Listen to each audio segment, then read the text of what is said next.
영혼의 샘 백송교회는 말씀이 살아있는 교회, 찬양이 살아있는 교회입니다. 백송교회는 매일 예배가 있습니다. 백송교회는 전 세계로 뻗어나가고 있습니다. 영혼의 샘 집회 일정은 변화의 현장, 기적의 현장, 치유의 현장으로 여러분을 초대합니다. 백송교회에 오시는 길 확인하세요. 할렐루야. 옆 사람을 인사합시다. 하나님은 살아계십니다. 한 번 더, 살아계신 하나님은 당신의 하나님입니다. 감사합니다. 여러분들 정말 뜨겁게 기도하시는 모습을 보면서 뒤에서 얼마나 큰 감동과 이중 삼중으로 큰 저도 은혜를 받습니다. 오늘 하나님의 말씀을 제가 일부러 전하게 되는데요, 여러분들에게 큰 은혜가 있기를 간절히 소원합니다. 구약성경 사무엘상 24장 1절로 12절까지 말씀. 사울이 블레셋 사람을 쫓다가 돌아오매 어떤 사람이 그에게 말하여 이르되 보소서 다윗이 엔게디 광야에 있더이다 하니 사울이 온 이스라엘에서 택한 사람 3,000명을 거느리고 다윗과 그의 사람을 찾으러 들렴소 바위로 갈새. 길가 양의 우리에 이른즉 굴이 있는지라. 사울이 뒤를 보러 들어가니라. 다윗과 그의 사람들이 그 굴 깊은 곳에 있더니 다윗의 사람들이 이르되 보소서 여호와께서 당신에게 이르시기를 내가 원수를 네 손에 넘기리니 내 생각에 좋은 대로 그에게 행하라 하시더니 이것이 그날이니이다 하니 다윗이 일어나서 사울의 겉옷자락을 가만히 베니라. 그리한 후에 사울의 옷자락 뱀으로 말미암아 다윗의 마음이 찔려 자기 사람들에게 이르되 내가 손을 들어 여호와의 기름 부음을 받은 내 주를 치는 것은 여호와께서 금하시는 것이 이는 여호와의 기름 부음을 받은 자가 됨이니라 하고 다윗이 이 말로 자기 사람들을 금하여 사울을 해하지 못하게 하니라. 사울이 일어나 굴에서 나가 자기 길을 가니라. 그 후에 다윗 또 일어나 굴에서 나가 사울의 뒤에서 외쳐 이르되 내 주 왕이여 하매 사울이 돌아보는지라. 다윗이 땅에 엎드려 절하고 다윗이 사울에게 이르되 보소서 다윗이 왕을 해하려 한다고 하는 사람들의 말을 왕은 어찌하여 들으시나이까. 오늘 여호와께서 굴에서 왕을 내 손에 넘기신 것을 왕이 아셨을 것이니이다. 어떤 사람이 나를 권하여 왕을 죽이라 하였으나 내가 왕을 아껴 말하기를 나는 내 손을 들어 내 주를 해하지 아니하리니 그는 여호와의 기름 부음을 받은 자이기 때문이라 하였나이다. 내 아버지여 보소서 내 손에 있는 왕의 옷자락을 보소서. 내가 왕을 죽이지 아니하고 겉옷자락만 베었은즉 내 손에 악이나 죄과가 없는 줄을 오늘 아실지니이다. 왕은 내 생명을 찾아 해하려 하시나 나는 왕에게 범죄한 일이 없나이다. 여호와께서는 나와 왕 사이를 판단하사 여호와께서 나를 위하여 왕에게 보복하시려니와 내 손으로는 왕을 해하지 않겠나이다. 우리 다 함께 아멘. 이 시간 하나님을 찬양으로 영광 돌리길 소원하는데요, 오늘 다윗의 이 본문을 보면서 또 이 집회에 참여하는 저와 여러분들이 정말 내면의 강건함을 갖기를 소원하는데, 그러기 위해서는 하나님 내가 하여야 될 모든 일을 하였을 뿐입니다. 주님 나는 여전히 주님 앞에 무익한 종입니다. 아멘. 이렇게 고백하는 저와 여러분들 되기를 간절히 소원합니다. 겸손해 주께서 저와 여러분들 가운데 함께 하시기를 소원합니다.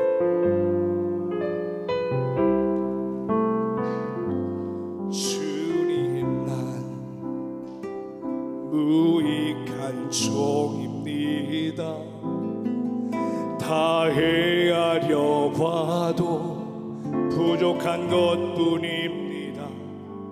주님 난 아무것도 아닙니다.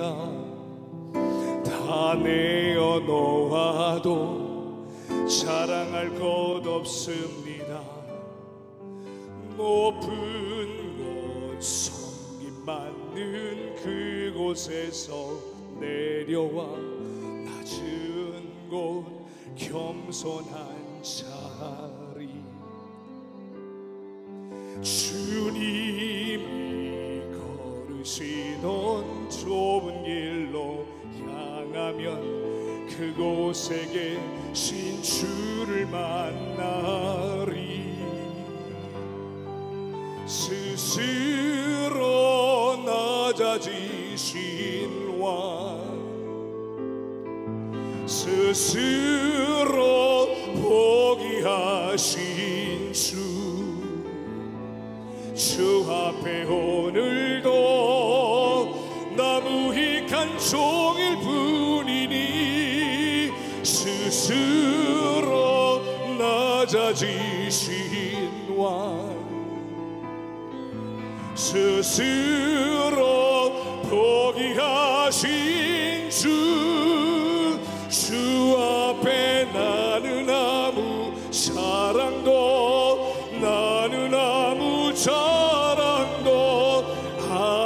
아무 자랑도 없습니다.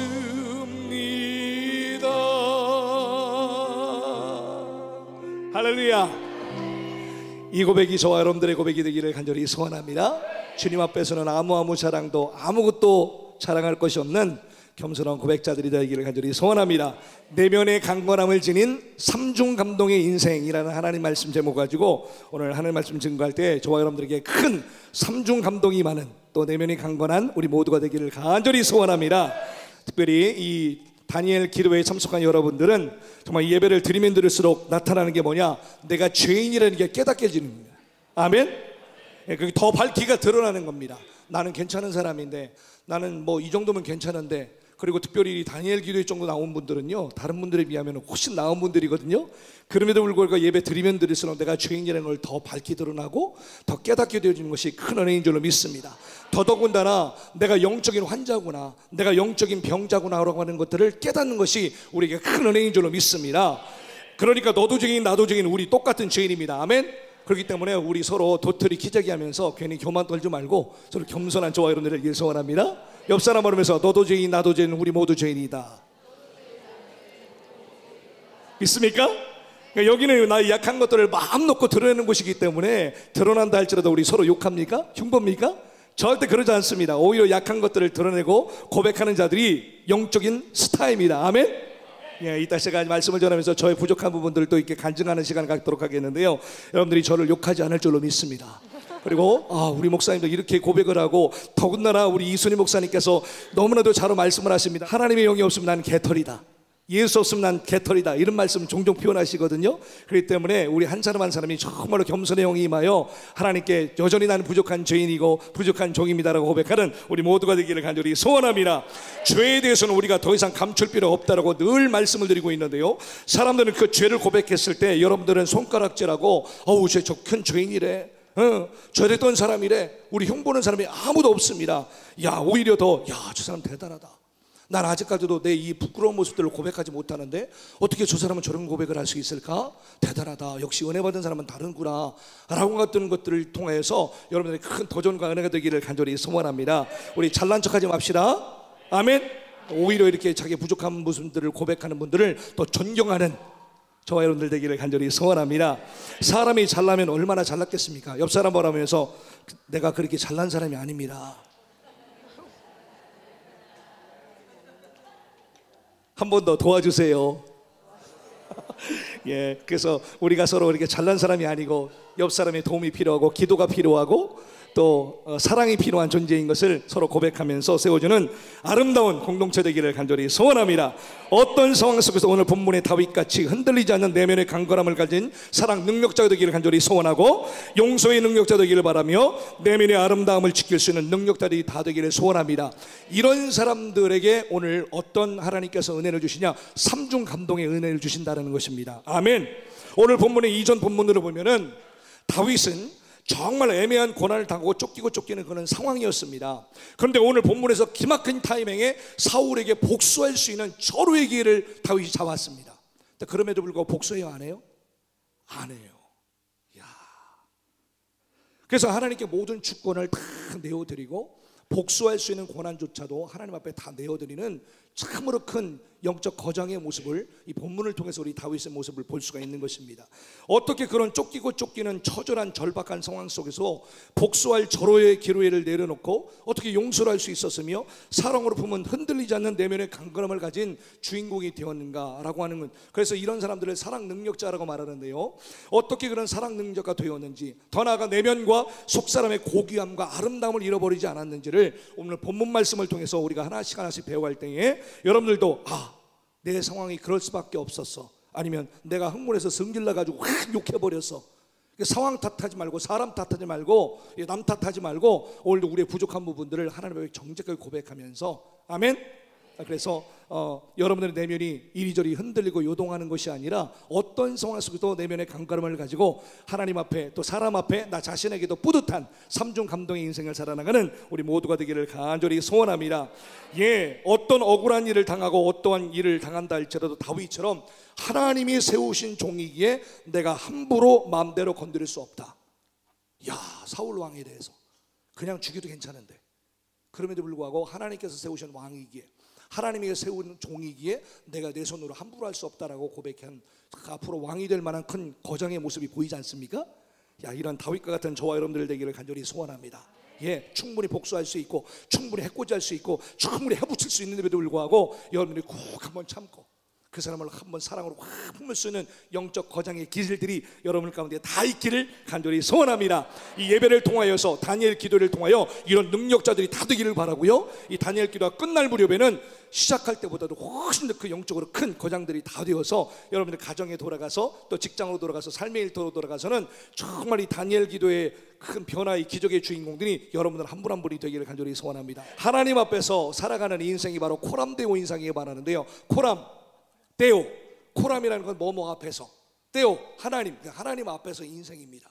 그래서 다윗은 늘 코람데오 인생, 하나님 앞에서 인생을 늘 살아갔기 때문에 항상 다윗은 주눅들지 아니하고 오히려 멋지게 당당하고 꺼리낌 없이 사는 믿음의 주인공으로 설 수가 있었습니다. 이런 분들을 우리 하나님이 그냥 두시냐? 축복하실 수밖에 없습니다. 아멘. 여러분들이 그런 인생 되기를 소원합니다. 다윗은 하나님 앞에서 자기 생각과 자기 복수의 방법들을 다 내려놓으면서 복된 삶을 살았지만 여러분 잘 아시는 야곱 있죠. 야곱.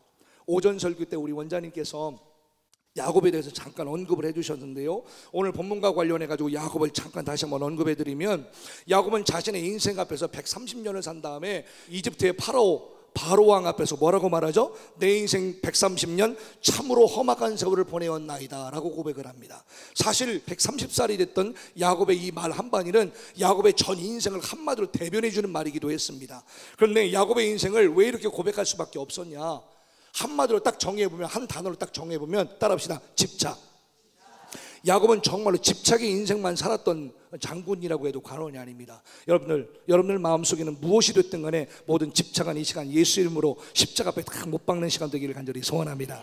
예, 무슨 말이냐? 성경을 쭉 보니까 축복 좀 받아보려고 장자 축복권에 집착했습니다. 그렇죠? 그다음에 얼굴 이쁜 아내를 좀 얻어보려고 여자 라헬에 집착했습니다. 14년 동안. 예, 그리고 자기가 집착하면서 사랑했던 그 라헬이 어렵게 낳았던 아들 누구예요? 요셉. 또 요셉에 집착한 삶을 삽니다.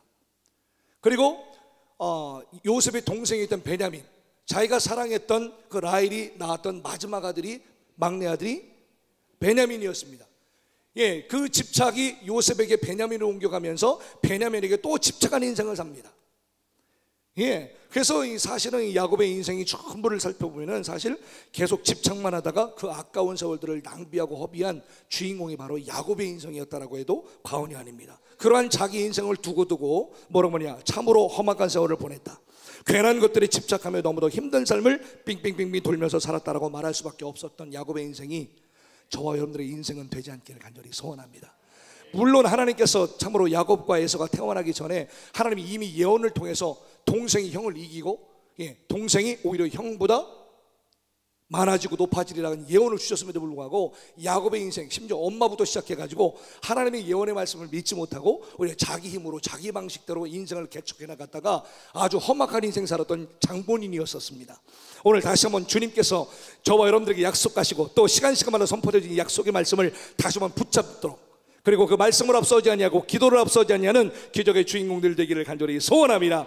그렇기 때문에 우리 모두의 인생이 누구에게 말할 때 험악한 세월 130년을 참 힘들게 보냈다라고만 말하지 아니하고 오히려 잠시 과거에 그런 시간을 보냈을지라도 오늘 이 자리에 참석한 모든 분들이 우리 이손희 목사님뿐만이 아니라 이 백성수강에 오신 모든 분들은 한 분도 예외가 없이 내가 신바람 나는 인생으로 바뀌어서 정신없이 기쁘게 바쁘게 살다가 어느덧 130년이 지났네? 이렇게 고백하는 여러분들 되기를 소원합니다.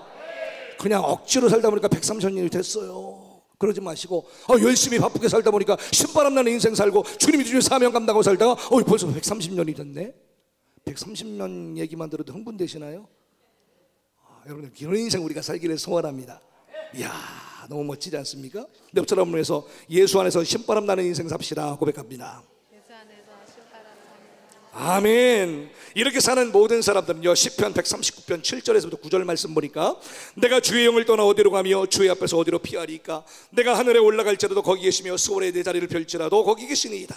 내가 새벽 날개를 치며 바다 끝에 가서 거주할지라도 거기서도 주의 손이 나를 인도하시며, 아멘, 주의 손이 나를 붙드시리이다 라고 하는 이 믿음 가지고 살다 보니까요, 바쁘게 신바람 나게 열심히 살다 보니까 어느덧 130년이 지났네 라고 고백하는 기적의 주인공들이 되더라라는 얘기입니다. 아멘. 생각이 전환이 있기를 간절히 소원합니다.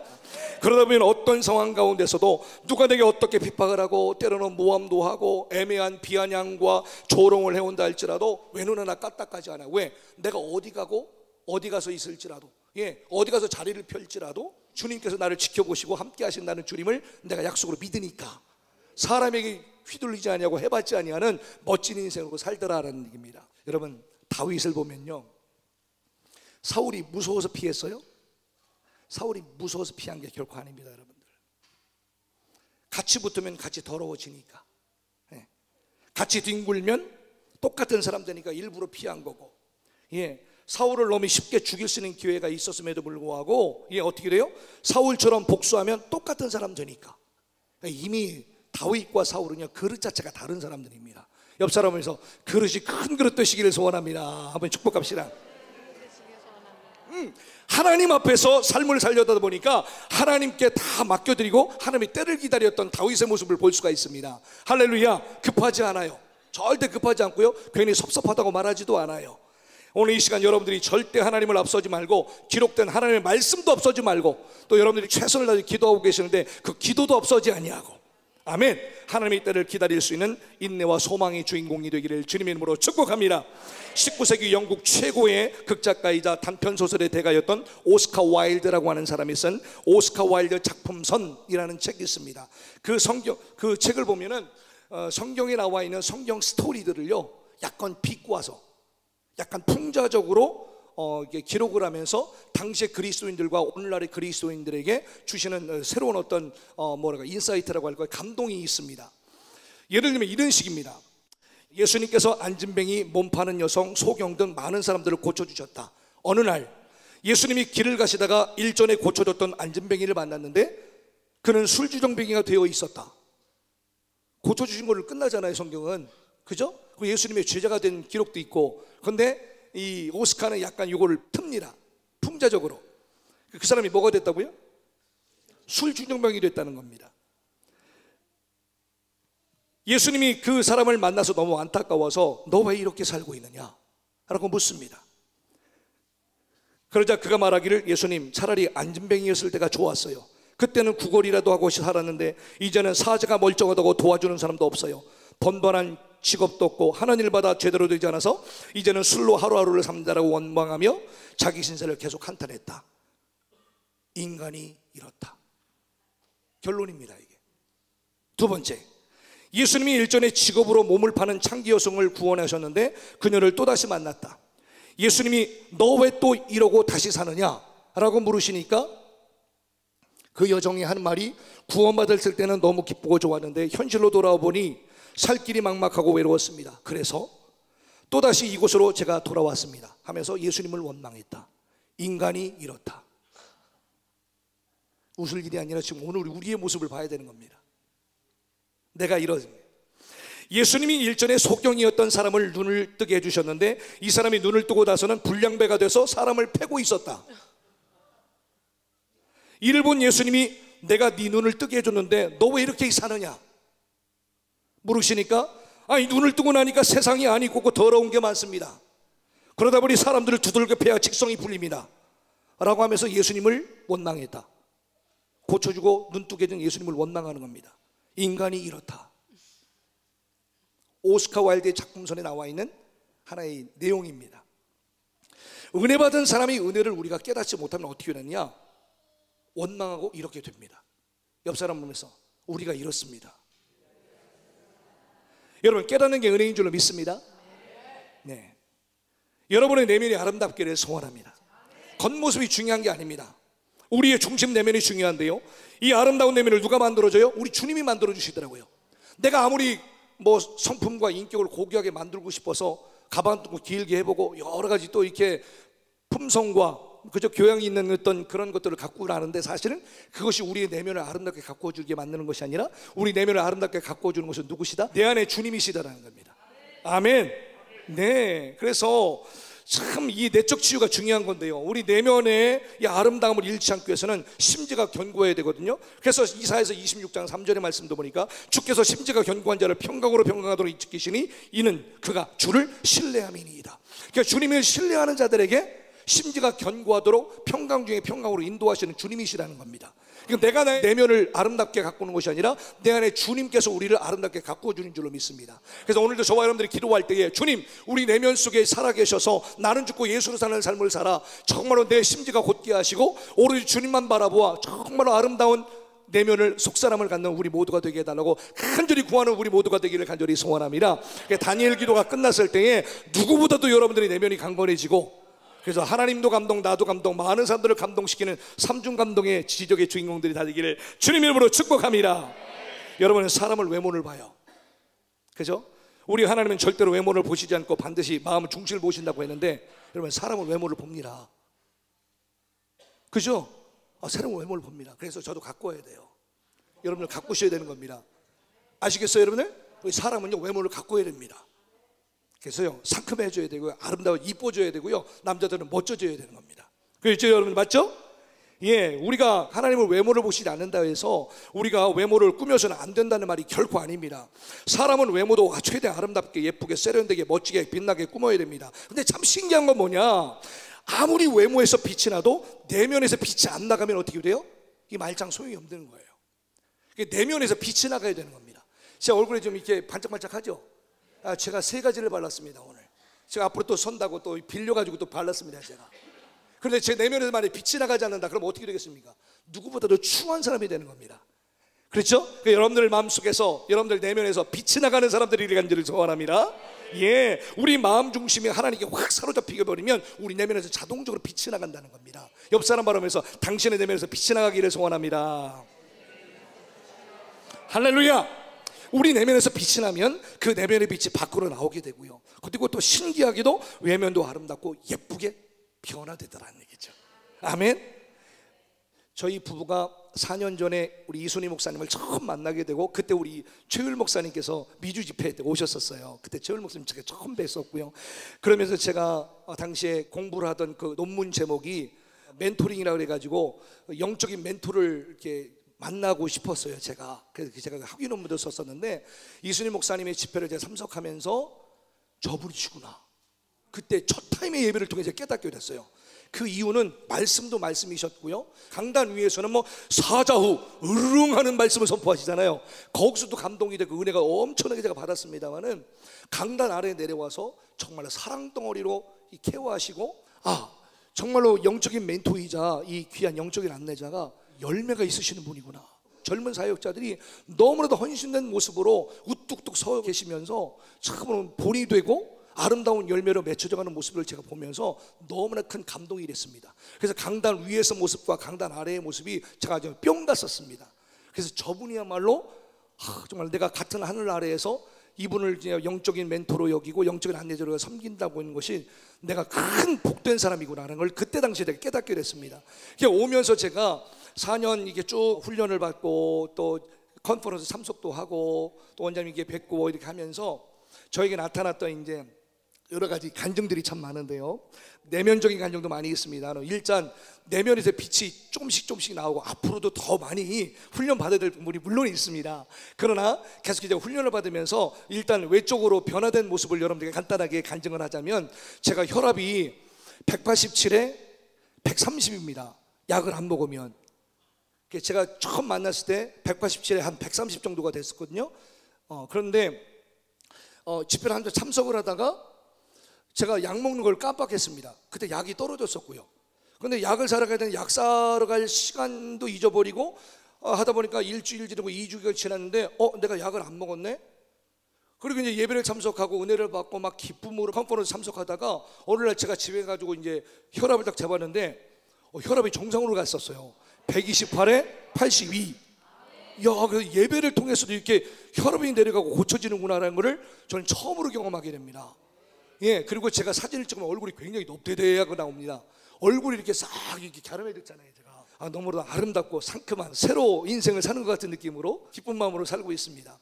그 외에도 참 많은 간증들이 있습니다만은 내면의 빛이 나가면서 우리 외적으로도 막 치유받고 고침받는 그런 일이 참 많았었는데요. 참 그렇구나. 오늘 예배를 통하여서 여러분들이 내면의 빛이 나가기를 원하고, 그리고 예면의 빛이 막 비춰짐으로 말미암아 여러분들이 지금 모든 영혼육을 묶고 있는 질병들로 싹 고침받기를 간절히 소원합니다. 할렐루야. 예, 예배를 드리다 보니까 얼굴에 광대뼈, 군더더기가 또 울퉁불퉁한 욕심과 탐욕의 살들이 다 없어지고 투덕투덕했던 심술보들이 다 빠져나가고, 아멘. 야, 그래서 우리 이 예배를 통해서 영성 훈련 받는 분들의 공통적인 하나가 뭐냐, 훈련을 받으면 받을수록, 또 예배를 드리면 드릴수록, 축사 받으면 받을수록 얼굴이 예뻐졌다, 밝아졌다, 또 뭐 젊어졌다 하잖아요. 할렐루야. 무조건 예배만 드린다고 다 그러나요? 절대 그렇지 않습니다. 예배만 드린다고 무조건 이런 증상이 나타나는 것이 아니라, 따라합시다. 자아를 내려놓자. 예배를 통해서 자아를 철저하게 내려놔야지 우리 안에 주님이 일하시고 역사하시는 줄로 믿습니다. 예배를 통해서 자아를 내려놓고 욕심을 내려놓고 그러다 보니까 내 상처들이 치유가 되고 나니까 내 내면에서 아름다운 빛이 비춰지면서 내면이 아름다워지고, 그러다 보니까 외면도 하나하나 고쳐가시는 우리 주님을 만나게 되더라는 얘기입니다. 할렐루야. 예, 그러니까 내면의 아름다운 빛이 몸 밖으로 나오니까 그 얼굴이, 내 몸이 더욱 아름다워지다라는 얘기입니다. 할렐루야. 이 기적의 현장, 변화의 현장, 치유의 현장에 오신 여러분들을 진심으로 환영합니다. 옆 사람을, 당신은 기적의 주인공입니다. 네, 이 빛을 우리가 가린다고 가려지는 것이 결코 아닙니다. 빛이 가려진다고 가려지나요? 다 틈새로 다 나오게 되어 있습니다. 그렇기 때문에 여러분의 내면의 빛이 한번 쫙 들어가게 되면 말씀의 빛, 생명의 빛, 은혜의 빛이 막 비춰지고 성령의 빛이 비춰지게 되면 여러분을 가리고 싶다고 가려지는 게 아닌 것입니다. 여러분들 이 시간 그 빛이 마음껏 발산되어지는 이 시간 되기를 간절히 소원합니다. 여러분 모두가 이 내면이 건강해지고 내면이 아름다워지는 빛을 체험하는 기적의 주인공 되기를 간절히 소원합니다. 할렐루야. 내면에서 아름다운 빛만 비춰지면 세상의 그 어떤 화장품 바른 남성 여성들보다 더 빛이 나고 아름다워지는 줄로 믿습니다. 내면에서 그 어둠의 영이 싹 거쳐지니까 더 예뻐지고 있잖아요. 아멘. 야, 저도 이번에 정말 생명 걸고 2주 동안 참석하는데요, 제가 20일을 다 참석하고 싶은데 LA도 섬겨야 되기 때문에 2주만 참석하고 갑니다. 그러다 보니까 시간이 너무너무 아까운 거예요. 여러분들, 시간 가는 게 너무 아까워요. 오늘 벌써 수요일이야. 벌써 3일 지났어요. 어떤 분들은 앞으로 18일 남았다고 계산하고 계십니까? 저는 벌써 3일이 지났습니다. 여러분, 누구보다 더 큰 은혜 받고 싶고, 말씀 한 자락으로 정말 땅에 떨어지지 않고 정말로 제 심령 깊숙한 곳에 막 새겨지고 내려지기를 소원하는 마음으로 정말 예배에 임하고 있습니다. 여러분들, 이 시간 기적의 주인공들을 간절히 소원합니다. 우리 이미수 전사님 LA 대표로 오셨는데요, 이번에 기적의 주인공 되어 또 가실 줄로 믿습니다. 이야, 멋집니다. 멋집니다. 내면의 어둠의 영과 흑암의 영이 거쳐지지 않은 채 우리가 아무리 얼굴에 뭘 자꾸 바른다 할지라도 그것이 가려지는 것이 결코 아니더라고요. 여러분, 우리 모두가 내면의 아름다운 빛이 쏟아져 나오므로 누구보다도 아름다운 여러분들 되시기를 간절히 소원합니다. 그래서 외면뿐만이 아니라 여러분들 내면도 정말 누구보다도 아름답고 상큼하고 밝은 우리 모두가 되기를 간절히 바랍니다. 누구 말도 듣지 않으려고 하는데 아직 내 고집, 내 이론을 깨부수면 이렇게 행복할 수 있는 것인 줄 믿습니다. 네, 그걸 못 깨서 매일 그걸 붙잡고 앉아 있다가 고통스럽게 앉아 있는 것입니다. 여러분, 우리가 20일을 참석하면서 내 고집 내려놓고, 내 아집 내려놓고, 내 틀 내려놓고, 내 이론을 좀 내려놓고 내 시간이 정말로 선포되는 하나님의 말씀으로 하나하나 채워나가는 여러분들 되기를 간절히 소원합니다. 10년, 20년, 30년, 40년 신앙생활 했던 여러분들의 모든 이론들을 좀 내려놓고요, 정말 놀랍도록 새롭게 선포되어지는 하나님의 말씀, 평생 가도 한번 이런 말씀, 생명의 말씀 들어보지 못한 여러분들 분명히 있으실 건데요, 이런 말씀들을 받으시면서 여러분들의 모든 이론들을 다시 한번 재정립하는 놀라운 기적이 번되기를 간절히 소원합니다. 그래서 이왕이면 빨리 깨집시다. 아멘. 그래서 많은 사람들에게 행복과 웃음을 주는, 그리고 유익을 주는 그런 영혼들로 다시 한번 거듭나는 이 시간 되기를 간절히 소원합니다. 따라합시다. 내려놓읍시다. 깨집시다. 부서집시다. 죽읍시다. 아멘. 그렇게 내면이 아름다워지면 겉모습도 아름다워집니다. 오늘 설교 제목이 뭐라고 했죠? 따라합시다. 내면의 강건함을 지닌 삼중 감동의 인생.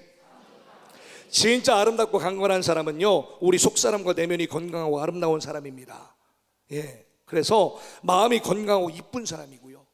그래서 말 한마디를 해도 마음 씀씀이나 하나 봐도 참 이쁘잖아요, 그죠? 그런 분들. 예, 더 나아가서 무엇보다도 영혼이 온전히 예수 그리스도로 채워진 사람, 이것이 바로 내면이 정말 아름답고 강건한 사람인 줄로 믿습니다. 오늘 이 설교를 통해서 여러분들의 영혼이 오직 예수의 영으로만 충만해져서 하나님이 보시기에도 야, 내가 너를 보니 정말 내 기쁨을 이길 수가 없구나, 하나님이 두고 보시기도 가까운 그런 영혼들이 다 되기를 간절히 소원합니다. 스바냐 3장 17절 말씀 너무 잘 아시죠? 너희 하나님 여호와가 너희 가운데 계시니, 여러분들 가운데 계신다는 겁니다. 여러분들 바라보시면서 뭐라고요? 그는 구원을 베푸신 전능자시라. 그가 너로 말미암아 기쁨을 이기지 못하시며 너를 잠잠히 사랑하시며 너로 말미암아 즐거움을 부르며 기뻐하시리라 하리라. 할렐루야.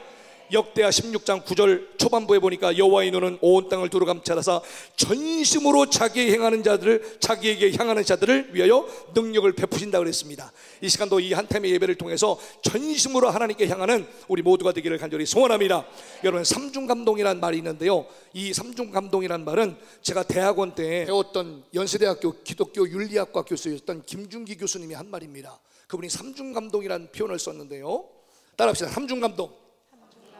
계속요. 나도 감동, 너도 감동, 하나님도 감동.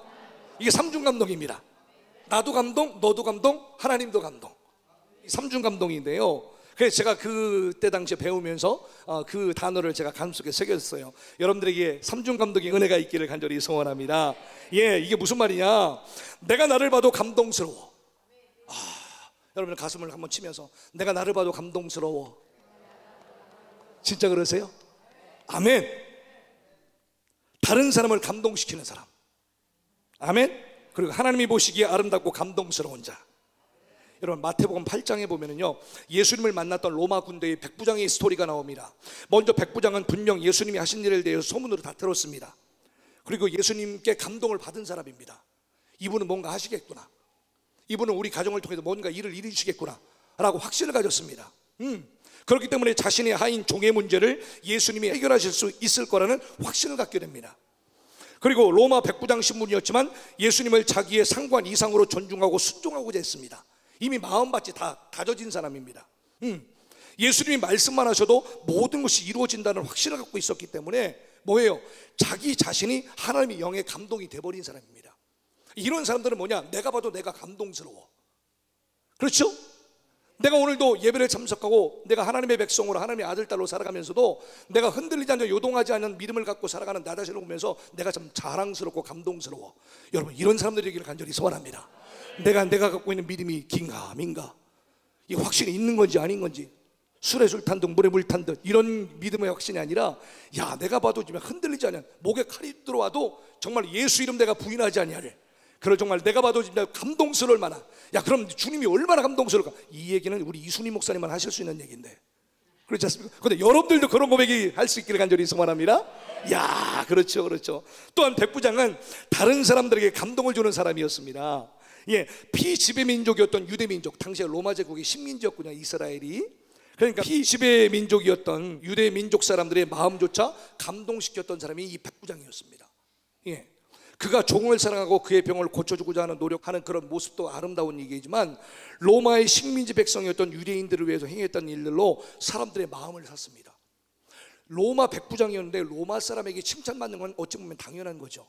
또 오히려 식민지 백성이었던 유대 민족들에게 로마 백부장이 칭찬을 얻었을 정도니 어느 정도로 잘했으면 이렇게 칭찬을 얻었을까. 야, 우리는요 믿는 사람들에게 칭찬받을 것뿐만이 아니라 믿지 않는 넌 크리스찬들, 교회 안 다니는 사람들에게 칭찬받는 저와 여러분들 되기를 소원합니다.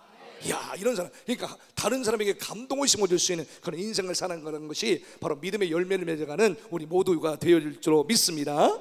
예, 그래서 특히 유대 장로들에게 인정을 받는 인품을 가졌던 사람이었다라고 성경은 기록하고 있습니다. 그러니 유대 장로들은 예수님께 나와 그를 마음껏 칭찬을 했습니다. 본문에 보니까 마태복음 8장에 보면 유대 장로들이 와가지고요 예수님 앞에 이 로마 백부장을 칭찬하네. 이야 너무 멋지지 않습니까? 다른 사람에게 감동을 주는 인생을 살았다는 증거입니다. 더 나아가 예수님이 그 백부장을 만나러 갔을 때 친구들을 보내서 다시 한번 예수님을 감동시킵니다. 겸손하면서도 확신에 찬 그의 믿음을 보여주기 때문인데요, 내 집에 들어오심을 나는 감당하지가 못하겠습니다. 야 얼마나 겸손해요. 말씀만 하사 내 하인을 낫게 하소서. 예수는 이 백부장의 믿음을 매우 경이롭게 여겼습니다. 야, 이스라엘에 이만한 믿음을 내가 본 적이 없다. 예수님의 극찬을 들었던 로마 백부장의 믿음이었습니다.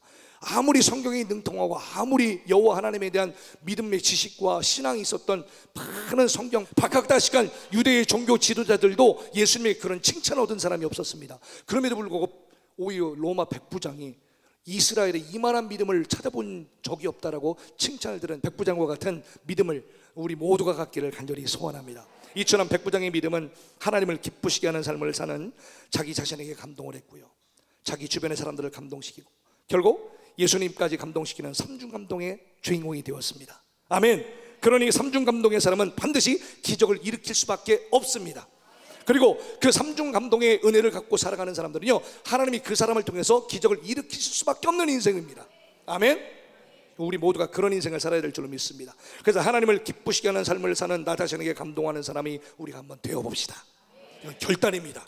하나님, 내가 오늘도 정말로 하나님을 기쁘시게 하는 삶을 살아가면서 나 자신, 이게 교만이 아니라 하나님 정말 부족하지만 내가 하여야 될 일들을 했을 뿐인 나는 무익한 종이지만 하나님 그래도 딴 눈치 보지 아니하고 두 마음 세 마음 품지 아니하고 하나님 그래도 주님을 정말로 아름답게 섬기려고 최선을 다했습니다. 우리 자신에게 감동하는 우리 모두가 되기를 소원합니다. 아멘. 그리고 옆 사람을 감동시키는 사람이 되어봅시다. 예배드릴 때 대개 앉는 자리가 그 자리잖아요. 그죠? 대개 앉는 자리가 그 자리예요. 저는 한 권사님 중간, 최 목사님 중간, 늘 제 자리가 저 자리인데 오늘 이번 다니엘기를 통해서 옆 사람을 감동시켜 봅시다.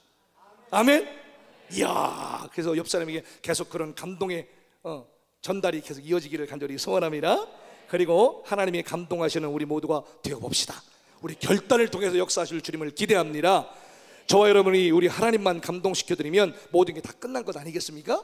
하나님을 감동시켰는데 그 이후에 뭐가 더 필요하겠습니까? 이 시간 우리 모두 이 삼중 감동을 주고받는 영적으로 내면이 아름다운 요동하지 않은 건강한 내면의 소유자들이 되기를 간절히 소원합니다. 사회가 발달하면서 여러 가지 문명 혜택을 우리가 누리고 살지만 그만큼 다양한 고통과 어려움을 겪으면서 살아가는 것이 오늘 현대인들의 모습입니다. 그 중에 하나가 어떤 삶이냐? 쫓기는 삶입니다. 따라합시다. 쫓기는 삶. 너도 나도 쫓기며 삽니다. 바쁘다 열심히 쫓기고 삽니다. 여기 안 바쁜 사람이 있습니까? 다 바쁘게 삽니다. 나름대로. 그죠? 예, 바쁘게 살지만 그래서 무슨 일을 하든지 어디로 가든지 누굴 만나든지 부디 주님 때문에 바쁜 저와 여러분들 되기를 소원합니다. 세상의 바쁜 일상들을 다 내려놓고 무엇보다도 주님으로 인하여 바쁘게 살아보기를 소원하여서 오늘 이 자리에 나온 것 아니시겠습니까? 여러분들이 무엇을 하든 누구를 만나든 어디를 가든지 간에 주님 때문에 바쁜 인생 한번 살아봅시다. 결단을 통해서 여러분들에게 큰 은혜와 능력을 부어줄 줄로 믿습니다. 오늘날 어느 때보다도 생활이 편리해지고 간편해지고 참 정확해졌는데요, 반면에 사람들의 마음은 이전보다 훨씬 더 시간에 쫓기고 돈에 절절매어 쫓기고 사람에 휘둘리며 쫓기고 자식에 절절매며 쫓기고 또 이런 게 인생이라고 생각하면 또 스스로 속고 삽니다. 뭐 이런 게 인생이지 뭐. 이렇게 스스로 속고 살아가는 것이 우리들의 인생입니다. 학생들은 성적에, 부모들은 직장과 사업장에 막 쫓기며 살아가고 그리고 이 쫓김은 우리의 마음을 늘 뺏어가고요, 우리 영성을 뺏어가고 파괴하고 마음의 평안과 여유로움을 완전히 다 뺏어가는 것을 우리가 보게 됩니다. 이처럼 현대인들은 이렇게 정신없이 향방 없이 막 뛰어다니고 쫓겨다니긴 하는데 나중에 보면은 손에 잡히는 게 아무것도 없어요. 마음에 남는 게 없어요. 그러니까 누구보다도 열심히 살았고 누구보다도 최선을 다하여 살았고 땀 흘리며 살았는데 어떻게 그래요? 손에 남는 게 없어요. 마음에 남는 것이 없어요. 제가 대학교 다닐 때 아까 우리 원장님이 오전 예배 때 잠깐 저에 대해서 설명을 해주셨는데 제가 학교 다닐 때 아버지가 신학대학 갔다고 돈을 안 대주셨습니다. 저희 아버지가 농협을 다니셔가지고 학자금이 나왔거든요. 근데 학자금을 당신이 혼자 다 드시고 등록금을 안 대주더라고요. 학교를 다녀야 되는데. 야, 그러니까 어떻게 해요? 내가 돈을 벌어야 되거든요. 그래가지고 우유 배달을 했습니다. 그래서 부천 북부역인가? 광장 말고 반대편에 있는 거기서 제가 파스텔 우유하고 남양 우유 2탕을 띄웠습니다. 신학대학은 아침에 새벽 기도가 5시 반에 있었는데요, 제가 3시 전에 일어나서 제일 먼저 파스텔을 띄고 남양 우유 딱 띄고 그러면 학교 들어오면 새벽 기도 시간입니다. 그래서 한 1년을 했는데 문제는 뭐냐, 그렇게 열심히 돈 벌어서 남는 게 있어야 되는데 열심히 1년 동안에 우유 배달을 했긴 했는데 남는 돈이 없었습니다. 왜냐, 우유 보급소에 먼저 돈을 수금을 하면 보급소 소장에게 돈을 갖다 줘야 되고 나머지가 내 수입이에요. 그런데 여러분들 제가 하면서 참 여러분들 우유 드시는 분들, 신문 보시는 분들 돈 제때제때 내시기 바랍니다. 아니 내가 수고만이라고 얼마나 고생을 많이 했는지 몰라요. 공부를 해야 되고 수업은 참석해야 되는데 이게 수고만 해야 되니까 마음이 약해가지고 제가 또 돈이 없어요, 뭐 바빠요 하면 또 제가 됐습니다, 그냥 괜찮습니다 이렇게 또 제가 결국에는 오토바이 부셔먹고 남는 돈은 하나도 없었습니다. 누구보다도 열심히 새벽을 깨우면서 우유 2탕을 드면서 등록금을 벌어보겠다고 열심히 뛰어왔지만 남는 게 없었습니다. 그런데 저에게 있어서는 후회하지 않을 일이 있었으니 우유 배달하면서 우리 와이프를 만나서 우유 배달을 하면 항상 뭘 주냐, 500ml 우유를 하나 먹을 수 있는 권한이 있습니다. 하나 떨어집니다. 그때 당시 우리 와이프가 변비에 심하게 걸려가지고 마시는 요구르트를 하나씩 제가 바꿔가지고 열심히 우리 와이프가 상납을 했습니다. 1년 동안 상납을 한 결과 변비가 고쳐졌습니다. 그리고 그 여인과 지금까지 열심히 잘 살고 있습니다. 여러분, 돈은 못 벌었어도 사람 하나는 얻었습니다. 제가 이야, 우리가 인생에 살아가면 이렇게 누구보다도 열심히 땀 흘리며 최선을 다하여 남들이 잘 시간에 일을 하고 이렇게 하면서 열심히 살았지만 결국 우리 인생이라는 게 가만히 보면 쫓기며 살아가면서도 손에 남는 것도 없고 마음에 남는 것이 없어요. 그러다 보니 사람이 뭐라고 합니까? 공허해, 허무해. 대부분의 사람들이 이러한 고백을 하다가 우울증 걸리고 공황장애 걸리고 이렇게 살아가는 모습들 너무나 안에 있는 것을 보게 됩니다. 여러분들은 그런 분이 없는 줄로 믿습니다. 야, 우리 정말 예배를 통해서 누구보다 바쁜 그런 삶을 살아가는데 여러분들 공허하거나 뭐 허무하다 이런 분은 없지요? 아멘? 혹시라도 그런 마음이 있는 분들이 있다고 한다면 이 시간 예배를 통해 다 날아가기를 간절히 소원합니다. 네네. 그래서 현대인들은 이렇게 정신없이 뛰어만 다니다가 아무것도 얻은 것 없이 결국은 자신의 삶을 잃어버리고 또 하나님의 형상도 잃어버리고 기쁨과 평안 이런 거 다 잃어버리고 인생의 보람도 잃어버리는 인생을 살아가게 되는데 우리 여러분들은 그런 삶이 아니라 이 모든 건 좋은 것들은 다 얻어가는 귀한 기적의 주인공 되기를 소원합니다. 오늘 본문에 나타난 다윗은 어떤 상황 가운데서도 속마음 씀씀이가 참 감동스러웠습니다. 마음 씀씀이가 우리에게 보기에도 이렇게 감동적인데 하나님 보시기에는 얼마나 감동스러웠을까. 하나님의 형상을 잃어버리지 않아요. 여러분들 잘 아시다시피 다윗은 누구보다도 쫓기는 삶을 살았습니다. 다윗은 사무엘에게 기름 부음을 받은 이후에 실제로 왕이 되기까지 14년에서 15년의 세월이 지납니다. 야, 사무엘에게 기름 부음을 받은 지 몇 년? 14년에 15년 뒤에 왕이 됩니다. 그럼 14년 15년 동안 뭐 했어요? 쫓기는 삶을 삽니다. 야, 사울이 여러분 잘 아시다시피 사울이 다윗의 장인이거든요. 세상 이런 장인도 있나 싶어요. 그죠? 기다리는 사이에 얼마나 자주 죽을 것 같은 쫓기는 시간과 마음을 졸이며 쫓기는 순간이 훨씬 더 많았습니다. 예, 그런 다윗이 20세 전후에 쫓기기 시작했는데요. 예, 14년에서 15년 동안 쫓기는 삶을 살았다고 생각을 해보십시오. 예, 너무 언제 죽을지 모르는 그러한 위험 부담을 안고 계속 신경을 곤두세우며 쫓기는 14년에서 15년의 세월을 긴장된 생활을 살았으니 인간적으로 보면은 여러분들 그 다윗의 마음속에 얼마나 상처가 많았고 쓴뿌리가 많았을 것이며 예, 얼마나 신경쇠약에 걸렸을 것인가. 근데 너무나 놀라운 것은 다윗의 인생 가운데 이런 잔재가 없어요. 하나님의 형상을 잃어버리진 않아요. 그 내면이 너무나도 건강해요. 내면이 흔들리지가 않아요. 요동하지 않아요. 이러니 참 다윗이 얼마나 감동스러운 인생을 살아갔겠습니까? 아멘? 예, 다윗이 고난 가운데서도 결코 내면이 일그러지거나 망가지거나 전혀 흐트러지지 않았다는 사실입니다. 대부분의 사람들이 고난이 찾아오면요 바로 망가집니다. 마음 망가지고 몸 망가지고 관계 망가지고. 그럼 여러분들 꼭 기억합시다. 여러분들 다윗의 배후 가운데 사울의 배후 가운데 역사에서 악한 영이 있었습니다. 우리의 삶 가운데서도 얼마든지 우리의 삶을 망가뜨리고 몸을 망가뜨리고 관계를 망가뜨리는 악한 영이 존재한다는 사실을 믿으시기를 소원합니다. 예, 이거 분별의 영이죠. 분별의 영. 그러니까 악한 영은 단지 다윗의 몸을 망가뜨리고 몸을 죽이려면 했던 것이 아닙니다. 표면적으로 보면은 사울을 통해서 다윗을 죽이려고 했던, 몸만 망가뜨리고 몸만 죽이려고 했다라고 생각이 드는데 사실 그것이 아닙니다. 더 깊은 곳으로 들어가 보면은 그 고난을 통해서 다윗의 인생 자체가 산산조각 부서지고 망가지기를 사탄 마귀는 원했던 거예요. 그렇기 때문에 악한 영들은 우리에게 고난이 닥쳐왔을 때 단지 우리 몸을 망가뜨린다든지 몸을 죽이려만 하는 게 아니라는 걸 깨달아야 될 줄로 믿습니다. 그게 뭐냐? 가장 중요한 우리 영혼을 망가뜨리는 겁니다.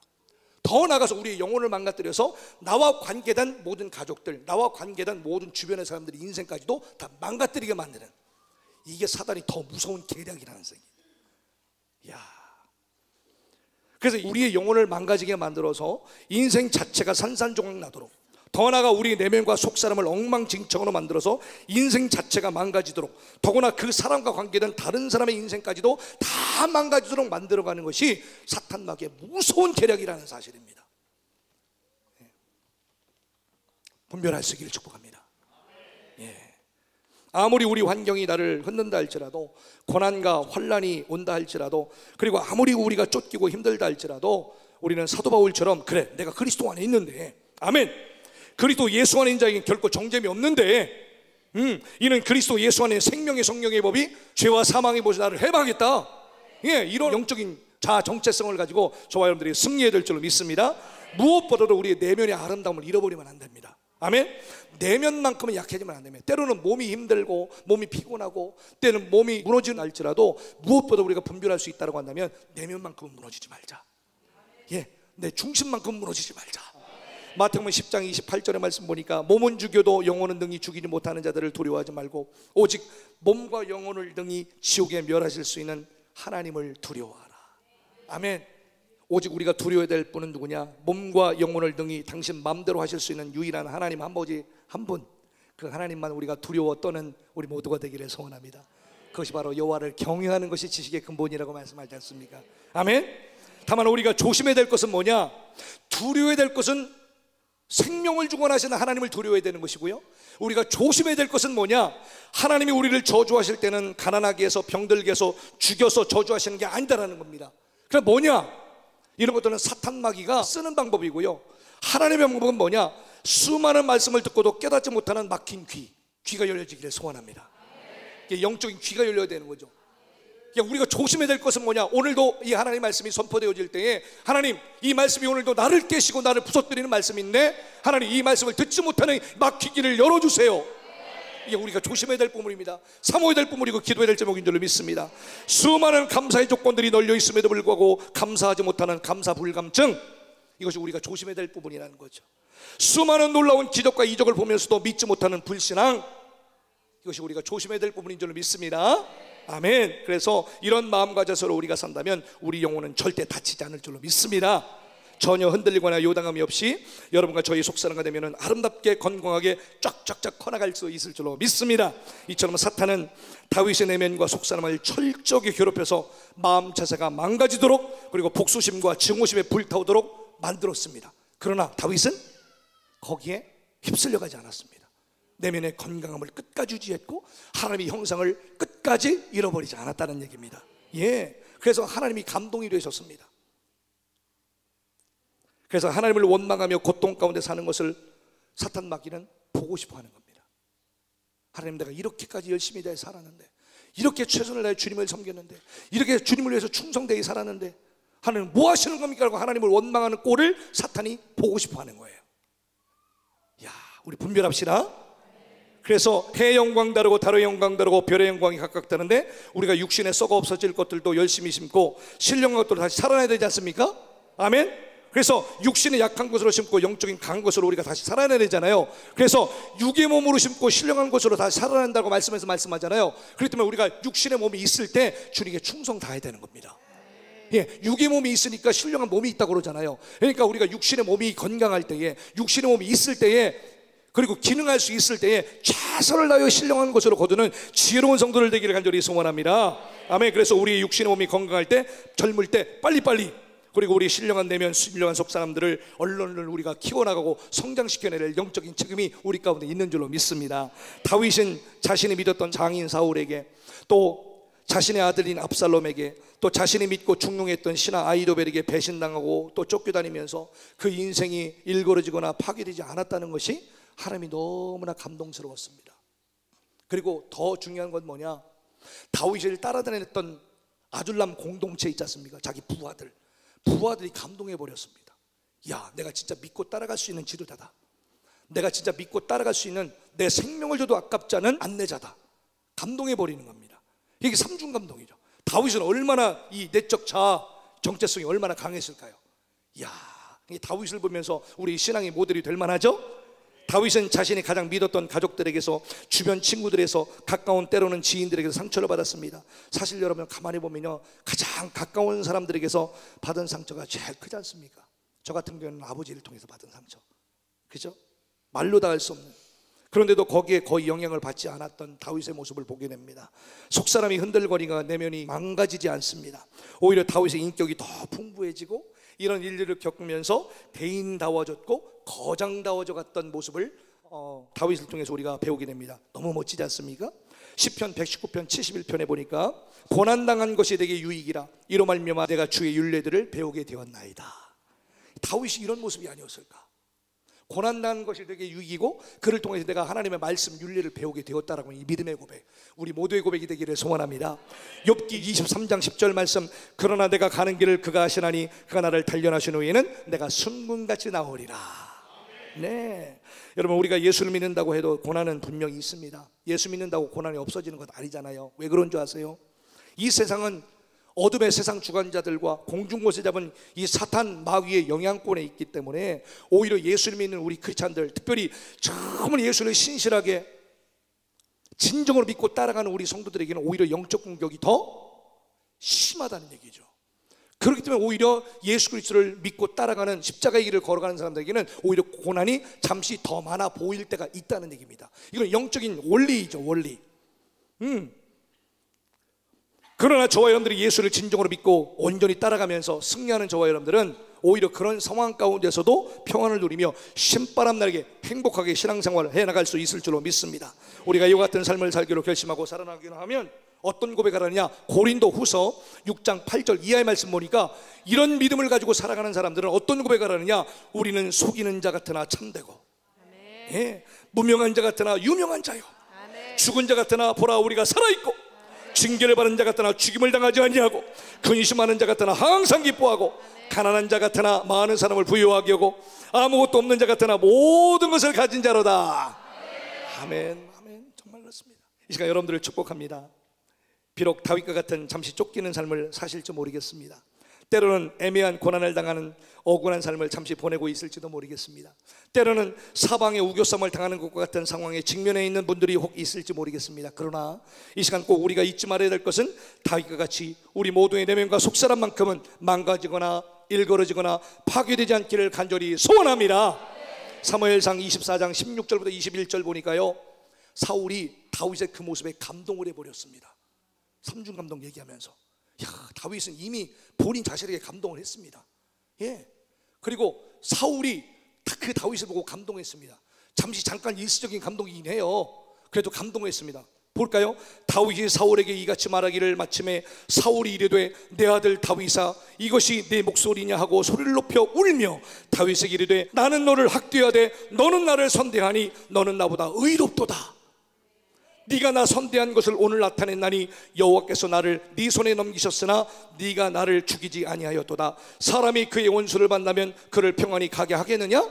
네가 오늘 내게 행한 일로 말미암아 여호와께서 네게 손으로 갚으시기를 원하노라. 보라, 나는 네가 반드시 왕이 될 것을 알고 이스라엘 나라가 네 손에 견고히 설 것을 아노니, 그런즉 너는 내 후손을 끊지 아니하며 내 아들의 집에서 내 이름을 멸하지 아니할 것을 이제 여호와 이름으로 네게 맹세하라 한지라. 사울이 다윗에게 감동해버린 겁니다. 원수 같은 사울이 다윗에게 감동을 해버린 겁니다. 우리 이런 인생 삽시다. 여러분, 다니엘 기도가 다 끝난 다음에 여러분들 마음속에 풀지 못한 관계로 고민하고 있는 분들이 있으시죠? 여러분들 그 풀지 못한 관계들이 이 다니엘 기도가 다 끝났을 때에 그분들이 여러분들에게 감동하시고 모든 관계가 하나하나 풀어져가는 기적의 주인공들 되기를 간절히 소원합니다. 예, 이처럼 다윗은 하나님이 나와 함께 하신다는 믿음, 그리고 하나님을 기쁘시게 해드리는 삶을 사는 자기 자신에게 대해서 조금 더 의심하지 않았습니다. 그래서 본인 자신에게 감동했습니다. 더 나아가 자기와 생사고락을 같이 했던 부하들을 감동시켰고요, 심지어 복수할 절호의 기회를 하나님께 맡기고 용서한 다윗에 대해 사울왕은 물론 일시적이지만 감동을 이렇게 전해줬습니다. 결국 하나님까지 감동시키는 삼중감동의 주인공이 되었습니다. 베드로전서 2장 19절 이하의 말씀 보니까 부당하게 고난을 받아도 하나님을 생각함으로 슬픔을 참으면 이는 아름다우나 죄가 있어 매를 맞고 참으면 무슨 칭찬이 있으리요. 그러나 선을 행함으로 고난을 받고 참으면 이는 하나님 앞에서 아름다우니라. 할렐루야. 마태복음 5장 10절 말씀 보니까 의를 위하여 박해를 받은 자는 복이 있나니 천국이 그들의 것임이라. 나로 말미암아 너희를 욕하고 박해하고 거짓으로 너희를 거슬려 모든 악한 말을 할 때는 너희에게 복이 있나니 기뻐하고 즐거워하라. 하늘에서 너희 상이 큼이라. 전에 있던 선지자들도 이같이 박해하였느니라. 우리 소망을 가집시다. 옆 사람에서 당신만 그런 것이 아닙니다. 누구보다도 다윗은 이 말씀들의 대표적인 주인공이셨습니다. 오늘 이 시간 다윗과 같은 내면의 뿌리가 든든하게 깊은 여러분들 되시기를 주님 이름으로 축복합니다. 말씀을 맺겠습니다. 오늘은 내면의 강건함을 지닌 삼중 감동의 인생이라는 제목으로 말씀을 전했는데요, 다윗은 누구보다도 쫓기고 쫓기는 처절한 상황 속에서도 복수할 절호의 기회를 내려놓고 또 용서하고 또 사랑으로 품은 흔들리지 않는 내면의 강건함을 가진 사랑 능력자가 되었습니다. 흔들리지 않는 내면과 속사람의 고귀함과 아름다움을 여러분들도 잊어버리지 않기를 간절히 소원합니다. 그리고 강건함을 가진 사랑 능력자들이 되시기를 간절히 소원합니다. 옆 사람을 사랑 능력자가 됩시다. 용서의 능력자가 됩시다. 내면의 강건함을 가집시다. 삼중 감동의 사람이 됩시다. 우리 모두 이 예배를 통해 자아를 내려놓고 욕심 내려놓고 우리 안에 자기 왕국들을 무너뜨리고 내면과 속사람이 강건하게 치유받아서 우리 내면에서 아름다운 빛이 비춰지기를 간절히 소원합니다. 내면이 아름다워지기를 바라고요, 여러분들의 얼굴도 아름답게 멋지게 변화되고 이뻐지는 여러분들 되기를 소원합니다. 무엇보다도 하나님을 기쁘시게 하는 삶을 사는, 그래서 나 자신에게 감동하는 저와 여러분들 됩시다. 그리고 옆 사람을 감동시키는 사람이 됩시다. 그리고 하나님이 두고 보시기도 아까운 하나님이 감동하시는 우리 모두가 되어 봅시다. 이번 다니엘 기도회가 그런 기회가 될 수 있을 줄로 믿습니다. 이 시간 우리 모두 이 삼중 감동을 주고받는 영적으로 내면이 아름다운 또 요동하지 아니한 건강한 내면의 소유자들이 되기를 주님 이름으로 축원합니다.